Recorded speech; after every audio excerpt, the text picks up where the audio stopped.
Hello बच्चों। तो dimensional analysis में हमने आपको डायमेंशन निकालना सिखा दिया था। अब हम उसके यूजेस पढ़ेंगे। तो नेक्स्ट टॉपिक है हमारा यूजेस ऑफ डायमेंशनल एनालिसिस। मतलब इसका यूज क्या क्या होता है। तो सबसे पहला इसका यूज होता है to change the system, to change the system of units. System of units मैंने आपको बताया था MKS, CGS, FPS and SI।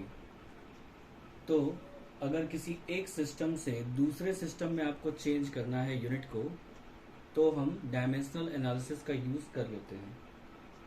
तो यहाँ पे सिंपल सा फॉर्मूला लगता है Q equal to N1U1 equal to N2U2।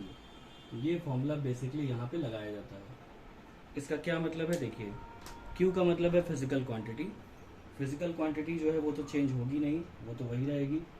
N1U1 का मतलब है किसी एक सिस्टम में उसकी वैल्यू, और N2U2 का मतलब है किसी दूसरे सिस्टम में उसकी वैल्यू। ठीक है, तो मान लेते हैं पहले सिस्टम में उसका जो वैल्यू है वो N1U1 है और दूसरे सिस्टम में उसकी वैल्यू N2U2 है। तो अगर हमको इसको इसमें चेंज करना है तो हमें बेसिकली N2 की वैल्यू निकालनी होती है। तो N2 इक्वल टू होता है N1U1 अपॉन में U2। ये हम यहाँ पे पुट करते हैं। तो सबसे पहले U1 और U2 इसकी वैल्यू निकालेंगे।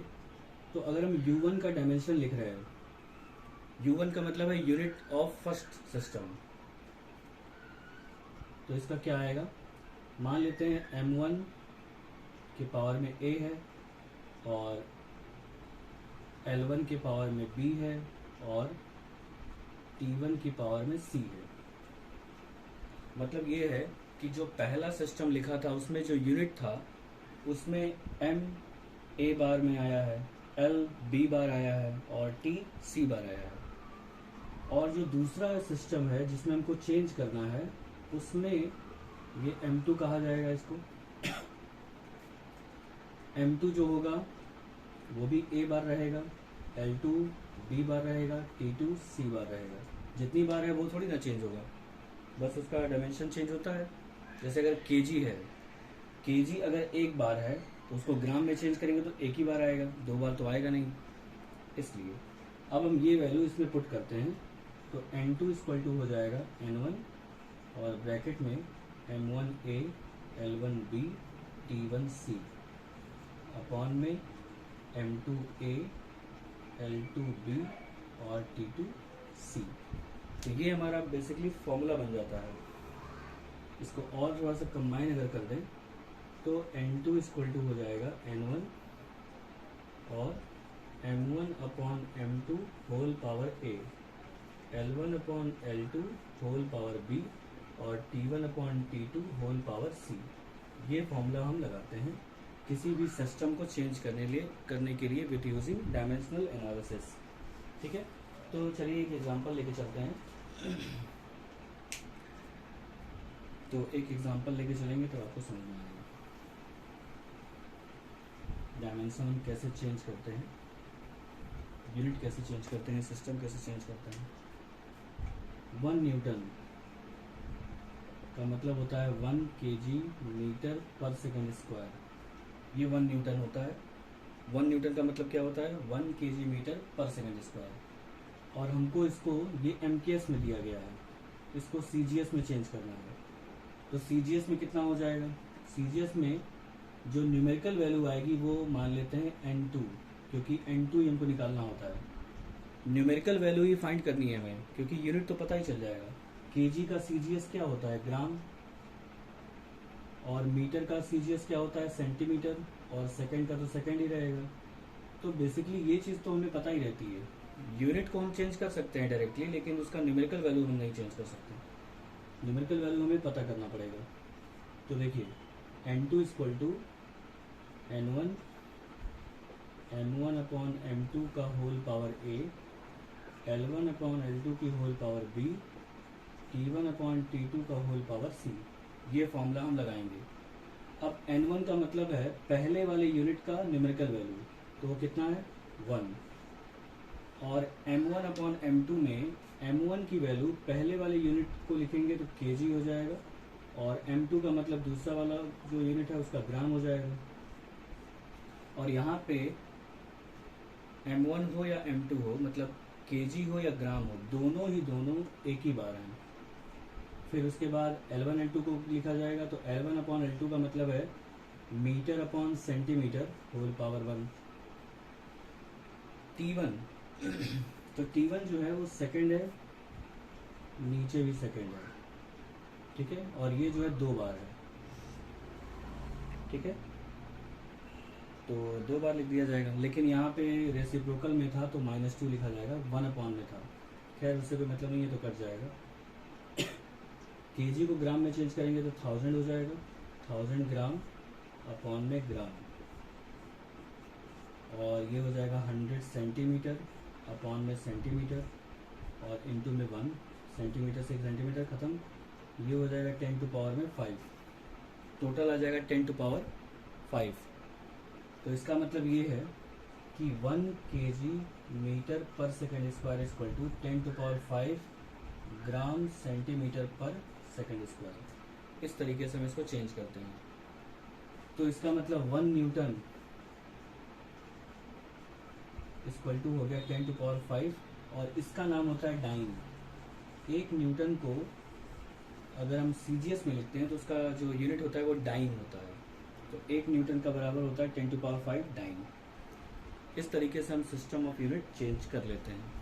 ये तो हो गया पहला यूज़ ऑफ डायमेंशनल एनालिसिस। दूसरा इसका यूज़ होता है किसी फॉर्मूले की करेक्टनेस को चेक करने के लिए। मतलब हम जब डायमेंशनल एनालिसिस को यूज़ करते हैं तो उसकी मदद से किसी भी फॉर्मूले की करेक्टनेस को चेक कर लेते हैं। तो दूसरा जो है वो है checking of correctness of a formula. किसी फॉर्मूले की करेक्टनेस को कैसे चेक करते हैं, देखिए मान लीजिए आपको दिया गया है v square equal to u square plus 2as। ये एक फॉर्मूला होता है जो कि एक्सेलरेटेड मोशन में यूज़ किया जाता है। v का मतलब है फाइनल वेलोसिटी, u का मतलब है इनिशियल वेलोसिटी, a का मतलब है एक्सेलरेशन, और s का मतलब है डिस्प्लेसमेंट। तो इस फॉर्मूले को हमें चेक करना है कि ये सही है कि नहीं। तो हम क्या करेंगे, इस वाले पार्ट का, ये फर्स्ट पार्ट है, इसका हम डायमेंशन लिखेंगे, फिर इस वाले पार्ट का डायमेंशन लिखेंगे, और फिर इस वाले पार्ट का डायमेंशन लिखेंगे। अगर तीनों पार्ट का डायमेंशन सेम आ गया तो इसका मतलब ये फॉर्मूला सही है। तो फर्स्ट पार्ट का डायमेंशन लिखने के लिए v स्क्वायर है, v का मतलब होता है स्पीड, तो स्पीड इक्वल टू होता है डिस्टेंस अपॉन में टाइम। डिस्टेंस का हो ये स्क्वायर में है, तो डिस्टेंस का होता है मीटर अपॉन में सेकेंड स्क्वायर, तो ये हो जाएगा LT और स्क्वायर। इसको अगर अच्छे से लिखें तो m0 L2 T2 ये आएगा, क्योंकि यहाँ स्पीड का यहाँ पे -1 लगेगा तो यहाँ पे -2 आएगा। LT -1 होता है, लेकिन उसका स्क्वायर करेंगे तो L स्क्वायर T -2। फिर सेकेंड वाले पार्ट का करेंगे तो U स्क्वायर है, तो U का मतलब स्पीड, तो ये भी वही हो गया मीटर अपॉन सेकेंड LT -1 2, तो टोटल हो जाएगा m square L2 T power -2। अब हम जो थर्ड वाला पार्ट है उसको देखते हैं। जब भी हम डायमेंशन लिखते हैं तो उसमें जो न्यूमेरिकल वैल्यू होती है उसको हम लीव कर देते हैं, छोड़ देते हैं, मतलब इस 2 से हमें कोई मतलब नहीं है। तो हम AS को कैलकुलेट करेंगे। A का मतलब है एक्सेलरेशन, जिसकी वैल्यू होती है वेलोसिटी अपॉन टाइम, और S है डिस्प्लेसमेंट। वेलोसिटी अपॉन टाइम में वेलोसिटी की यूनिट होती है LT -1, डायमेंशन LT -1 हो गया, नीचे T हो गया, और इनटू में ये L हो गया, तो ये हो जाएगा L स्क्वायर T -2 इसको लिखेंगे m0 L² T-2, क्योंकि L और L मल्टीप्लाई होगा L² हो जाएगा, T ऊपर जाएगा तो -2 हो जाएगा, m0 L² T-2। तो ये हो गया आपका डायमेंशन। और यहाँ से दिख रहा है कि dimension of first part is equal to dimension of second part is equal to dimension of third part, so this formula is correct. इस तरीके से हम इसको प्रूफ कर सकते हैं। ठीक है, इसका जो थर्ड यूज है वो है टू डिराइव एनी फॉर्मूला, तो वो हम नेक्स्ट क्लास में करेंगे। Okay, thank you.